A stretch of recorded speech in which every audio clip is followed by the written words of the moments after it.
Depuis des décennies, des femmes inventent des solutions pour faire de cette ville un endroit plus vivable. On avait décidé que quand même, quel que soit le coût, on allait reprendre la rue avec nos affiches, nos visuels, nos collages. La lutte, elle continue que, encore une fois, toute femme se sente à sa place où elle veut, j'espère plus jamais entendre une femme dire « je peux pas faire ça parce que je suis une femme », que ce soit une profession, aller quelque part ou autre. Et ça serait vraiment le rêve.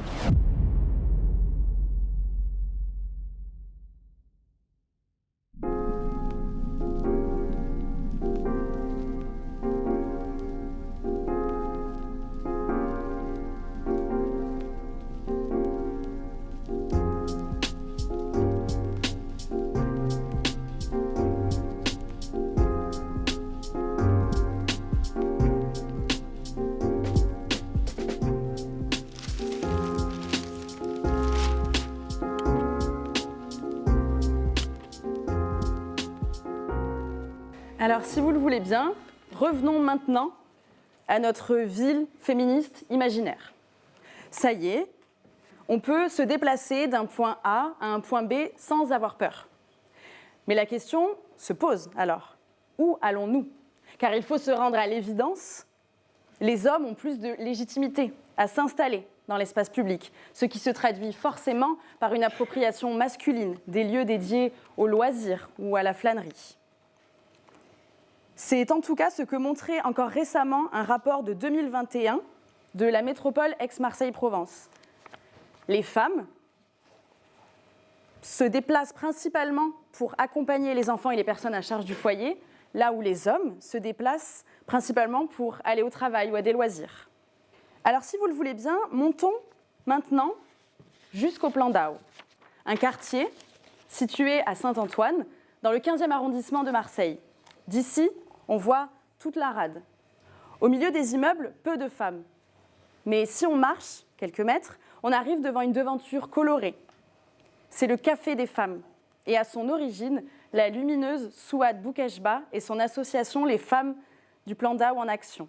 Dans son livre La puissance des mères, la sociologue Fatima Wassak développe le concept de mère dragon, qu'elle oppose au concept de mère tampon. La mère tampon est le plus souvent assignée à la sphère privée et à son rôle de mère. La mère dragon, au contraire, sort dans l'espace public, prend de l'espace, prend sa place, s'y organise collectivement. Elle devient un sujet politique dont il faut prendre compte. Et Souad Boukeshba en est un très bon exemple, à mon sens. En 1997, enceinte de son 3e enfant, elle quitte un mari violent et retourne s'installer au Plan-d'Ao, où elle est née et où elle a grandi. Là-bas, elle se rend compte que beaucoup de femmes sont dans sa situation, des mères célibataires, isolées, qui peinent parfois à joindre les deux bouts et dont les enfants sont confrontés à la fois au réseau de trafic de drogue, mais aussi et surtout aux violences policières. C'est pourquoi, un an plus tard, avec une vingtaine d'autres habitantes, elle décide de créer l'association des femmes du Plan-d'Ao en Action. Si au départ, l'association vient apporter une aide alimentaire à ces femmes en situation de précarité, elle devient très vite un outil d'émancipation. Groupe de parole, séjours, activités entre femmes, activités dans l'espace public. Entre 2000 et 2010, de nombreuses amicales et associations de femmes naissent de cet élan dans différents quartiers populaires de la ville. Mais si Souad a réussi à rendre le café aux femmes de son quartier et ailleurs, et nous y reviendrons un peu plus tard, d'autres espaces manquent encore de mixité. Je pense par exemple aux équipements sportifs publics, qui occupent une grande partie de l'espace public marseillais. Je pense par exemple au City Stade, aux aires de musculation ou encore au skatepark. Ces lieux sont occupés à 90% par des hommes. Alors, si vous le voulez bien, retournons maintenant dans le centre-ville et arrêtons-nous au City Stade du Parc Longchamp un dimanche matin. Comme toutes les semaines, les membres du Drama Queer Football Club s'entraînent. Cette équipe de football transféministe, créée en 2020, compte dans ses rangs uniquement des femmes cisgenres, des personnes trans et des personnes non-binaires. Et vous imaginez qu'il a été difficile pour l'équipe de s'imposer sur le City Stade. Mais il n'est rien face aux obstacles qu'elle a rencontrés lorsqu'elle a voulu passer à l'étape supérieure. Car depuis sa création, l'équipe a vite grandi et a très tôt eu besoin d'un terrain plus grand. Et ce souhait s'est très vite transformé en réel combat pour s'imposer à la fois sur les terrains et dans les fédérations sportives qui, on le sait, sont largement dominées par les hommes. Alors, si vous le voulez bien, on va retourner un tout petit peu en arrière. En 1997, déjà, le groupe de supportrices Les Cagoles de l'OM, porté par Cécile Hibernac et affilié au célèbre club Marseille Trop Puissant, dénonçait déjà le sexisme dans le milieu du football à Marseille. Dans leur manifeste, elles comparent les droits qu'ont les hommes et les femmes dans ce lieu. Elles disent « si les femmes se comportent comme les hommes, elles sont systématiquement taxées de cagoles ». Et on le sait, ce terme, encore aujourd'hui, souffre de stéréotypes sexistes. La cagole est trop provocante, trop bruyante, trop vulgaire, trop superficielle. Et c'est d'ailleurs pour ça qu'elles ont décidé de revendiquer ce terme. Je vous propose de découvrir quelques photos de l'époque et de vous lire un extrait du manifeste. On n'est pas des minettes de Paris, on est des vraies cagoles de Marseille. Nos forces, nous, on les puise sous le soleil. Les Spice Girls à côté, c'est du pipi. Au stade, on met le feu plus que les mecs. Qu'ils aiment ou qu'ils n'aiment pas, faut faire avec. On n'est pas du genre à faire la vaisselle ou à descendre gentiment les poubelles. Notre style à nous, c'est plutôt beaucoup de 51 et très peu d'eau. Debout, sur le comptoir, il faut nous voir. Danser pour célébrer la victoire. C'est sûr, l'image de la femme en prend un coup. Chez eux, qui confondent gonzesse et toutou. Mais pour ceux qui savent ce que c'est qu'une nana, on est le top, le rêve, le nirvana.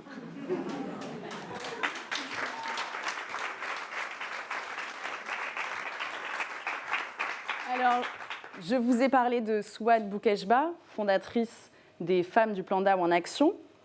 Et j'aimerais l'accueillir sur scène ce soir en compagnie d'une autre personne qui a aidé à rendre les lieux de loisirs plus vivables pour les habitants et les habitantes de Marseille. J'appelle Mathis Esbry, cofondateur du Drama Queer Football Club, à me rejoindre avec Souad. Si vous pouvez les applaudir bien fort.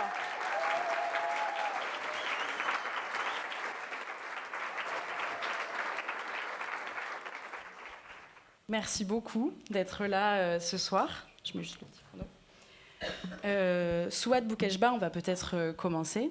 Merci d'être là.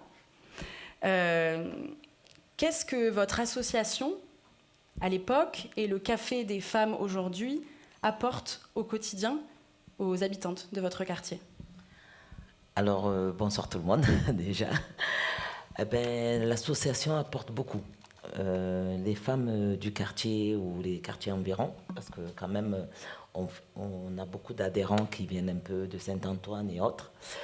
Et ces femmes se sentent soutenues, se sentent accueillies comme si c'était chez elles. Le Café des femmes leur permet d'avoir le groupe de parole qu'on fait avec les femmes. Ça leur permet de parler, de se livrer. Souvent leurs problèmes quotidiens, déjà, c'est très important pour elles. Et c'est vrai que je vais un peu parler du Café des femmes, c'est du yoga, le bien-être de la femme, le ressourcement des femmes, le bien-être pour elles, déjà qu'elles se retrouvent, pour qu'elles soient bien chez elles. Et avec leurs enfants comme leurs compagnons, s'il y en a qui ont des compagnons, mais souvent c'est des femmes monoparentales, souvent seules, mais c'est un combat pour elles. Moi, en tant que femme seule et qui a subi, je me bats parce que j'ai eu 4 enfants quand même, et que nos enfants, d'un coup, se retrouvent. Quand ils me voyaient bien, ils étaient contents. Ils me disaient « Maman, tu es belle, tu es bien ». Mais si un enfant, il voit sa maman toujours en train de pleurer, de ne pas être bien, il n'est pas bien. Et moi, c'est important pour ça. Et l'association des femmes du Plan DAO, pourquoi le deuxième... voilà, on a fait un food truck Tata du cœur. Oui. Pour que les femmes, justement... En hommage à votre mère, c'est ça qu'on surnommait Tata, c'est ce que vous me disiez. C'est ça. Moi, ma mère, c'était une dame de cœur. Et quand on était petit, on a perdu notre père très jeune. Et elle nous a élevés à 9 enfants toute seule. Et elle nous a appris à aimer l'autre. Lui qu'on n'a pas, lui qui... Alors les voisins tous venaient chez elle. Elle faisait des beignets, elle leur faisait du café, elle sortait dehors, on parlait, on était... Voilà. Mais nous, en tant que petits, on se retrouvait, on était contents. Mais le plus, quand j'ai vu que les femmes battues, par rapport à moi, mon histoire, les femmes souvent ne sortaient pas et ne divulguaient pas leurs problèmes. Et moi, ce que j'ai fait avec le Secours catholique, quand je suis allée, que j'ai fait mes bénévolats en même temps qu'ils m'ont aidé beaucoup. Et de là, je leur ai proposé de cuisiner, parce que je suis cuisinière de métier. Et j'ai dit, avec ça, en cuisinant, on peut parler. Et de là, j'arrive à parler. Et j'ai dit, les autres femmes faisaient de même. Et j'ai dit, alors, pourquoi je ne ferais pas cette association que le maire m'a aidé à faire, à cette époque, en 97. Et de là, nous et les femmes, on parle, on cuisine. Et chacune de toute communauté, on se retrouve. Et ça, c'est important. Et c'est des moments de... Ce que vous me disiez, justement, en non-mixité, on en parlait tout à l'heure, donc entre soi, où il y a des moments de confidence, où on se retrouve, où on recoupe les vécus aussi. Tout à fait. Les vécus de chacune par enfant, parce qu'il y en a qui c'est avec la souffrance avec leurs enfants, il y en a qui c'est avec leur mari. Surtout dans l'époque où, voilà, de plus en plus, c'est beaucoup les enfants, il y a le mari ou les compagnons. Souvent, c'est ça. Et des fois, ça va très grave, c'est des situations très graves où nous, on intervient. On va avec plusieurs femmes, on va dans le domicile et on discute avec la personne et on calme le tout. Et il y en a qui sont encore ensemble et ça nous fait plaisir. Avant de passer à Mathis, justement, là, vous commencez à en parler et vous en parlez très bien dans l'entretien, dans le livre. Vous faites quand même un travail permanent au sein de votre quartier de protection des personnes en situation de précarité, que ce soit des femmes monoparentales ou les personnes âgées. Vous allez résoudre les conflits, vous allez offrir du soin aux personnes à qui on n'en a parfois jamais offert. Vous faites un vrai travail, en fait, et vous me disiez très justement que ce travail-là est souvent invisible et que des associations comme la vôtre et comme celle dont j'ai parlé tout à l'heure sont peu soutenues. Et en fait, vous venez faire un travail qui est essentiel dans le quartier. Et ce travail-là a été mis en lumière au moment du Covid, de la crise du Covid, puisqu'en fait, on s'est très vite rendu compte qu'il y avait des gens qui n'avaient pas de colis alimentaire, il y avait des gens qui mouraient parfois tout seuls. Et qu'est-ce qui s'est passé justement qu'est-ce que vous ressentez vis-à-vis du fait que ça a été enfin reconnu, ce travail-là essentiel de soins, en fait, qui ne devrait pas être mené par vous? Oui, en 2020, c'est vrai que le Covid était là. Et on s'est mis, des personnes m'ont contacté, m'ont téléphoné, des personnes âgées, qui avaient des difficultés. Pour manger, il y en a qui n'arrivaient pas à se déplacer. Du coup, je suis allée, moi, le lendemain, le président disait nous sommes en guerre. Moi, j'étais dehors. Voilà, la guerre, je l'ai fait sur le terrain. C'est vrai que j'étais beaucoup fatiguée aussi, jusqu'à maintenant, parce que j'arrête pas. Mais je veux dire, à un moment, je montais les étages. Quand j'arrivais chez les personnes que je tapais, j'ai trouvé des personnes alitées. Dans leur lit, il n'y avait personne autour d'eux. Et elle me dit, entrez. Moi, je rentre, je vois que c'est une dame que j'ai connue petite. J'ai dit, c'est pas possible de voir laisser une personne seule, alitée, et qu'elle n'a rien autour d'elle. De là, j'ai mis un combat. J'ai dit, on ne va pas laisser les gens comme ça. Il doit en avoir combien dans cette situation? Alors, un plateau repas cuisiné avec les tatas du cœur, les femmes de quartier, pour leur donner un petit emploi, justement, de les sortir de leur misère sociale. C'est de leur amener un plateau repas, ces personnes âgées, aux familles monoparentales, et le bien manger, parce qu'il y a des petits qui ne mangent une fois par jour. Ils n'ont même pas un déjeuner. Et moi, c'est mon combat. C'est le combat de moi et mes bénévoles, hein, parce que c'est facile de dire moi, mais je parle un peu tout le monde, et on est tous dans ce cas de figure, logiquement. C'est de se battre contre la pauvreté qui se trouve à Marseille. Parce qu'il y a beaucoup de pauvreté invisible. Et c'est ça, les invisibles. C'est que souvent, c'est pas lui qui a besoin qui va venir taper. Il est beaucoup il a honte, comme les femmes battues. C'est la même chose. Et moi, je vais de l'avant. Je vais les rencontrer, je vais discuter. Et c'est un combat de toutes les bénévoles de faire et tout le monde. Et ça, c'est important qu'à Marseille, maintenant, comme on reconnaît depuis le Covid avec la ministre Nadia Hey, c'est là que je suis allée à Paris, j'ai dit ce que je pensais. Et je parlais, les personnes âgées, les si. Et de là, elle me regarde, elle me dit, mais j'ai dit, je veux un food truck pour aider les familles à aller dans les quartiers. Il faut donner à manger. Elle me dit, mais arrête de rêver, Swad. Tu auras ton food truck. Et c'est vrai, j'ai eu mon food truck. Et j'ai été reconnue depuis. Merci.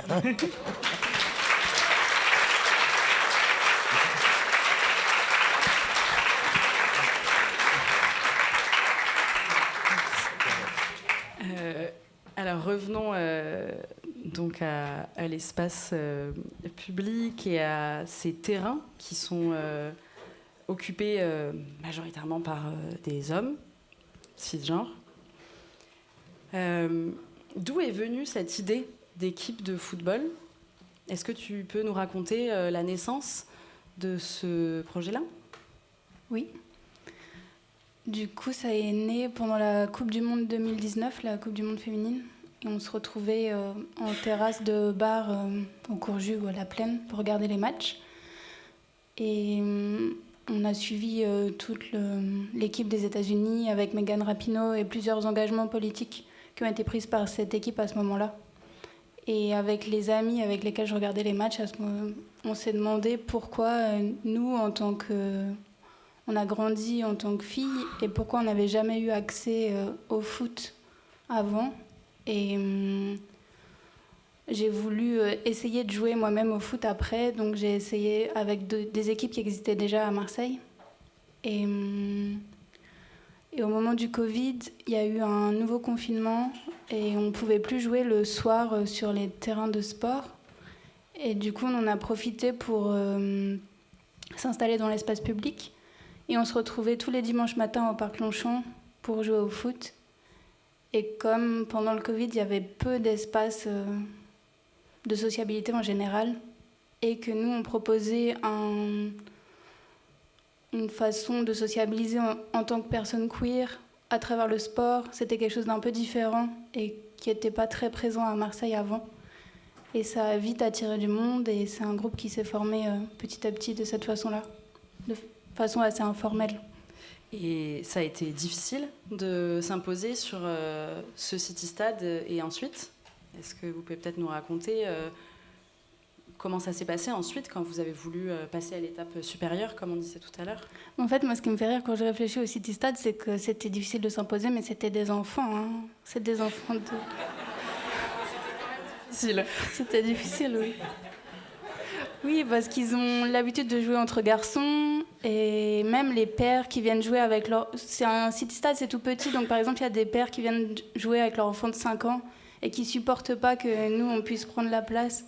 Et parfois, on doit vraiment rentrer dans un débat et ça peut devenir agressif avec des adultes, mais la majorité du temps, c'est des enfants qui ne veulent pas laisser la place parce qu'eux aussi, ils ont l'habitude d'être là tous les dimanches. Et ils ne comprennent pas pourquoi, d'un coup, il y a des personnes queer, des femmes. Ils ont pas l'habitude que des femmes jouent au foot. C'est vraiment nouveau pour eux. Donc, ce qui nous a permis, petit à petit, d'avoir le terrain, c'est qu'on était un grand groupe et qu'on était soudés. Et c'est le nombre qui a permis... Ouais. Oui. Et justement, donc ensuite, comment ça s'est passé avec les adultes dans les terrains et les fédérations sportives ? Du coup, comme c'est compliqué dans un parc, c'est encore plus compliqué auprès des institutions. Notre logique, c'était de dire, on joue au Parc Longchamp, on aimerait jouer sur un stade synthétique à côté. Et le premier stade synthétique, c'est le stade Vallier. Mais la discussion avec ce club n'a pas permis de dégager un créneau, parce qu'ils n'arrivent pas à dégager un créneau pour une équipe féminine, ou transféministe encore moins. Et on a dû d'abord comprendre comment ça fonctionnait à Marseille. Donc à Marseille, il y a une 50aine de stades en synthétique, et il faut faire partie d'une fédération pour pouvoir avoir un créneau. Il y a 2 fédérations pour le foot à Marseille, c'est soit la FFF, la Fédération Française de Football, ou la FSGT. Et avec la FFF, c'était très compliqué parce que nous, dans notre équipe, il y a des personnes trans. Et c'est un sujet qu'ils ne connaissent pas du tout. Donc, ils ne savaient pas quoi faire. C'était pas possible. Ils ne savent pas comment faire jouer ces personnes sur un terrain de foot. Et avec la FSGT, c'était plus simple. On a pu trouver des compromis. Mais ça a été quand même une bataille, même, parce qu'eux, ils sont plus ouverts, mais il n'y avait pas d'équipe féminine en foot à 7 à la FSGT avant que nous, on fasse une demande. Donc c'était quand même un gros manque dans leur fédération, et c'est quand même quelque chose qui a été... on était la première équipe qu'ils acceptaient dans leur fédération, tout simplement.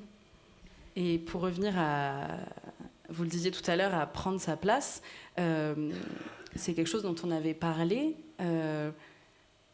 Ça fait quoi de prendre sa place dans le stade? Donc déjà, c'est difficile d'y arriver.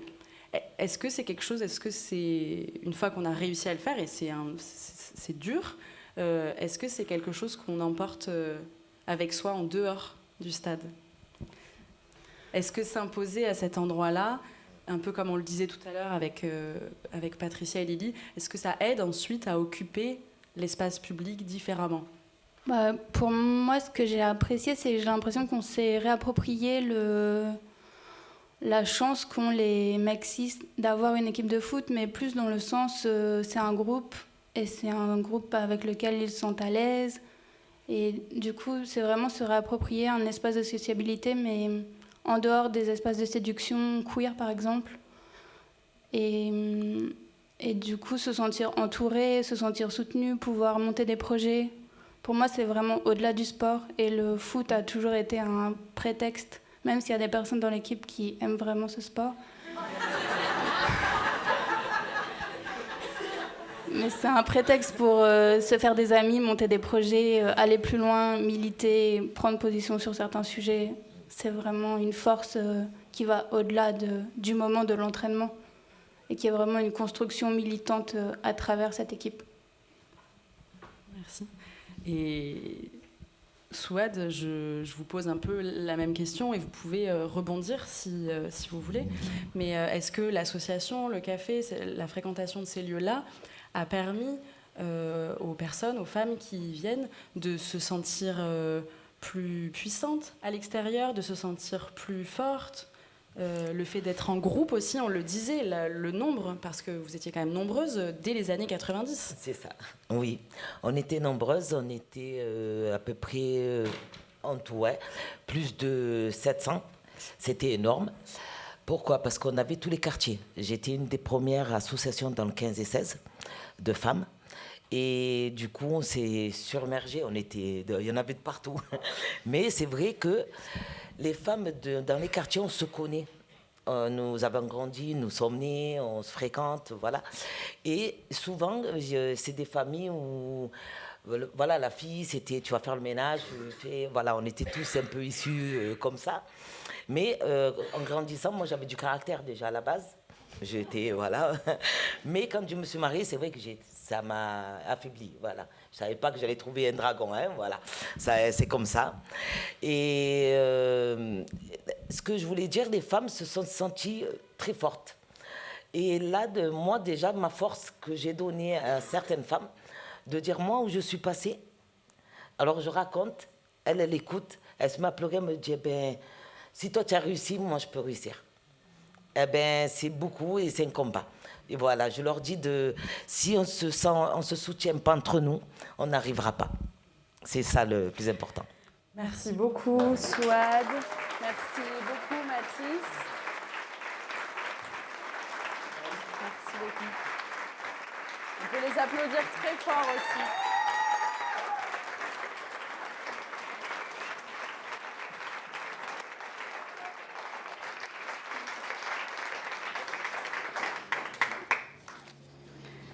On l'a donc compris en creux dans ce deuxième entretien.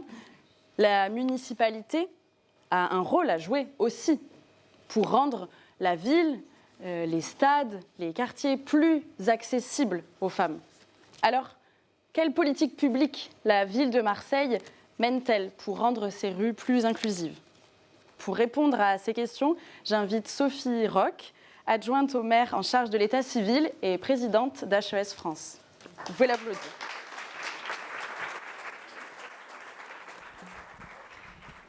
Sophie Roch, merci beaucoup d'être là ce soir. Merci à vous. Je démarrais dans mon introduction en parlant de l'allocution du maire de la ville qui affirmait qu'on revenait de loin. En termes de politique publique, qu'en est-il ? Est-ce qu'on revient de loin ? On revient de décennies en fait, de combats qui ont été quasiment absent et de prise en compte nulle en fait des combats pour l'égalité. On parlait des noms de rue. Je regardais un petit peu ce qu'il en était en 2019 sur 5000 rues, boulevards, impasses que compte la ville de Marseille. Il y avait seulement 81 noms féminins. Donc, autant dire que... 81 noms féminins sur 5000. Voilà. Donc, autant dire que c'est quasi nul et que tout ça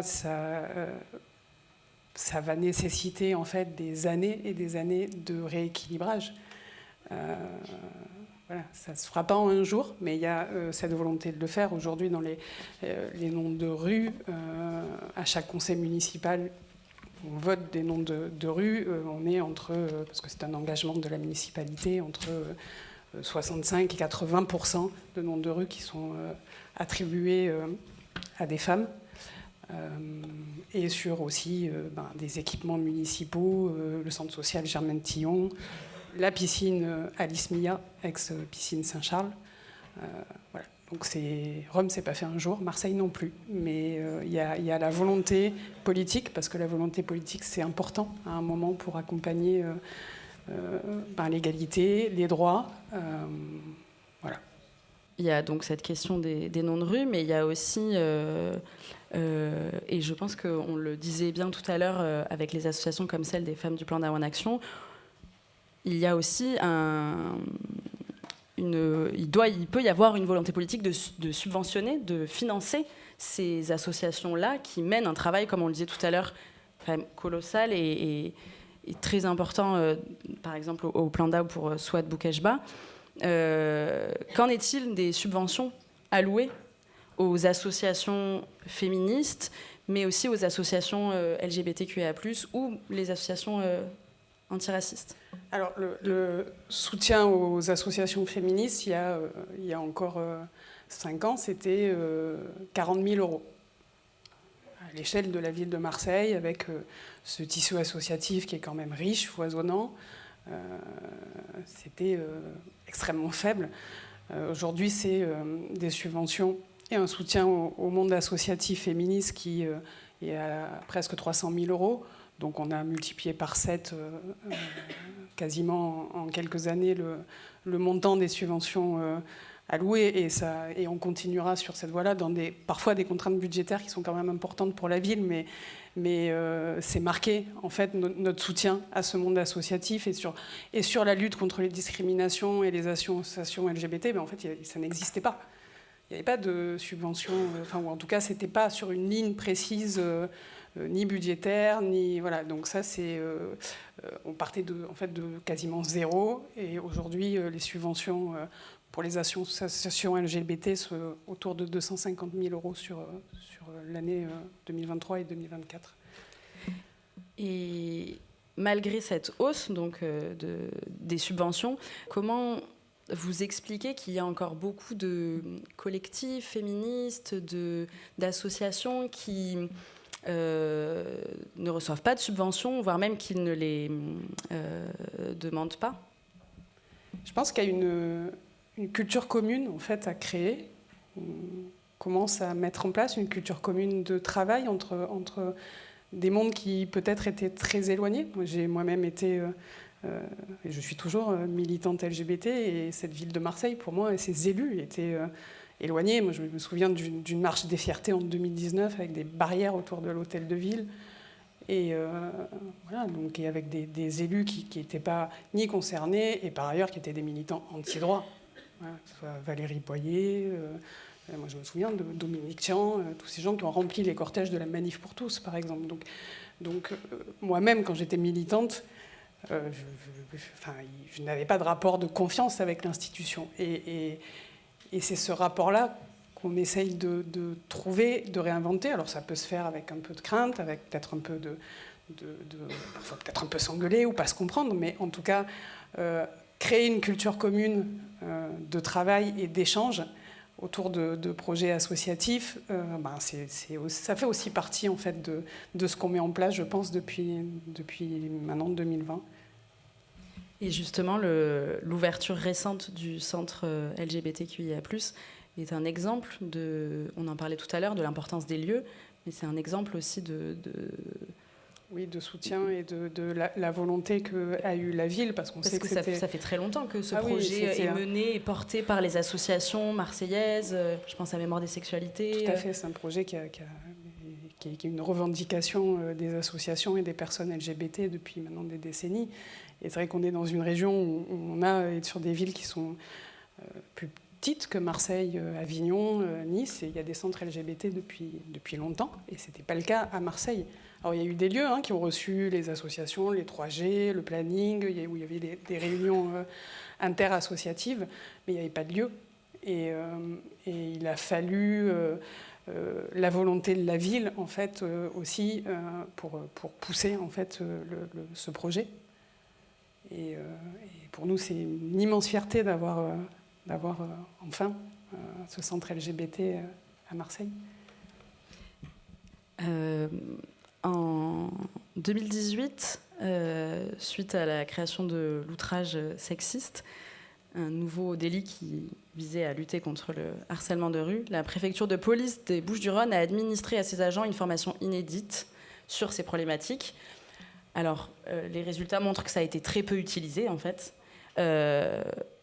Vous, notamment, vous avez engagé un partenariat avec l'association FLAG, qui travaille à l'amélioration de la prise en charge des publics LGBTQIA+, par les services de la police. Là encore, ça a été compliqué, pour des raisons internes, notamment à l'association. Mais en quoi c'est important, en fait, d'aller former les équipes en interne, que ce soit les agents municipaux, que ce soit la police, que ce soit... En quoi c'est important de mener ce travail-là, en fait. Et je pense aussi aux retours qui ont été faits de l'application Safer. Je ne sais pas si vous avez vu passer cette application qui était pour lutter contre le harcèlement à la plage à Marseille, où là encore, il y a eu un problème de formation aussi des équipes de médiation, dans les retours qui ont été faits, en tout cas. Oui. Alors, comment on fait pour former à ces endroits-là ?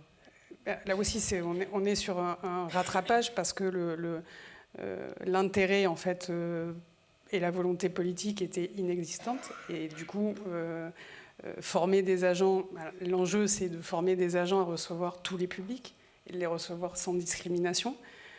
Et du coup, il y a un plan de formation interne, il y a des choses qui se mettent en place, parce que l'accueil du public, par ailleurs, il y en a partout. Il y en a dans les crèches, il y en a dans les bibliothèques, dans les musées, dans les bureaux de proximité, dans les mairies de secteur. Donc là aussi, c'est quelque chose qu'on a mis en place, de former et de mieux former et de sensibiliser nos agents à l'accueil du public, et un accueil du public de tous les publics sans discrimination aucune. On en a parlé déjà ensemble, et vous l'avez évoqué tout à l'heure, vous êtes vous-même militante. En 2021, vous prenez la parole avec d'autres élus dans la Marseillaise. Des personnes qui sont là en plus.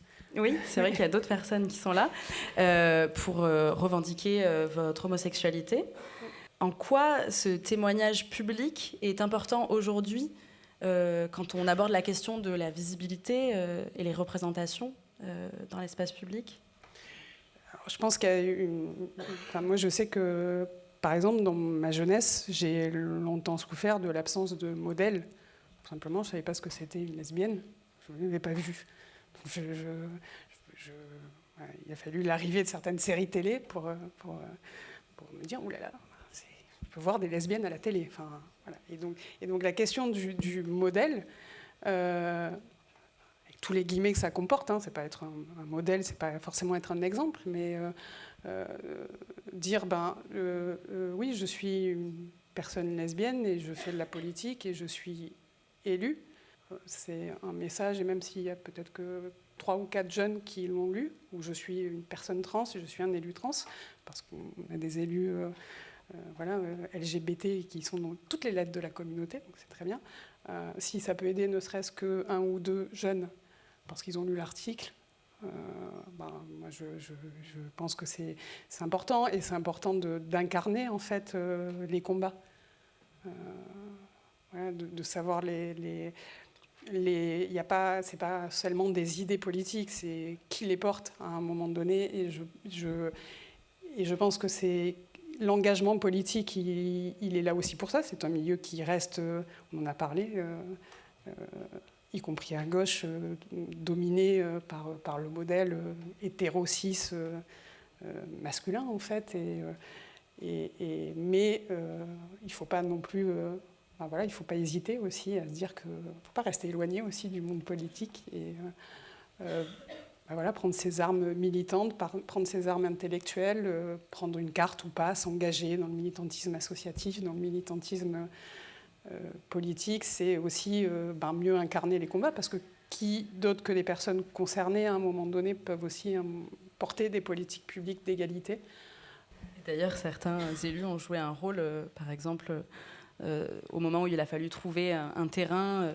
Donc il y a quand même, dans le cas des Drama Queer Football Club, il y a quand même un rôle à jouer, vous l'avez très bien dit, et on l'a vu tout à l'heure, des élus à ces endroits-là, même parfois en interne. Oui, tout à fait. Il y a après des jeux d'influence en interne, comme dans toutes les collectivités, où à un moment, il faut, même si ce n'est pas visible, mais en tout cas, on favorise et on pousse aux politiques publiques en faveur de l'égalité. Mais moi, je suis par ailleurs fière, je profite de cette occasion pour le dire, je pense qu'à Paris, on a Alice Coffin, qui est une femme que je respecte profondément pour ses combats, mais qui est très seule dans le paysage politique parisien. Et moi, je suis fière qu'à Marseille, il y ait plusieurs élus LGBT, out, et militants qui ne sont pas out simplement comme certains premiers ministres, mais qui sont aussi des personnes militantes et qui, je pense, resteront des personnes militantes toute leur vie, y compris après la politique. Merci beaucoup, Sophie Roch. Merci.